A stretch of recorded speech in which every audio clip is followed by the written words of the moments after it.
o armată despre care puțini mai vorbesc, dar de care toate armatele antichității se temeau. Cine sunt acești călăreți misterioși care puteau doborî o armată dintr-un simplu atac?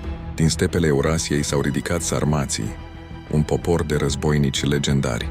Dar cum a reușit acest popor aproape uitat să devină spaima imperiilor antice?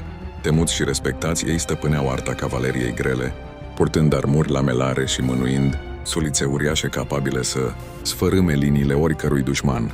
Caii lor, crescuți pentru viteză și rezistență, îi purtau în atacuri fulgerătoare, iar formațiile lor în V loveau cu putere nimicitoare. În spatele forței lor stăteau meșterii iscusiți, care transformau metalul în protecție și prestigiu. De-a lungul secolelor, sarmații au modelat cultura, tacticile și legendele Europei, lăsând o moștenire ce răsună până astăzi. Dacă vrei să descoperi și alte popoare uitate care au schimbat lumea, apasă like și share. Să continuăm împreună călătoria prin istorie.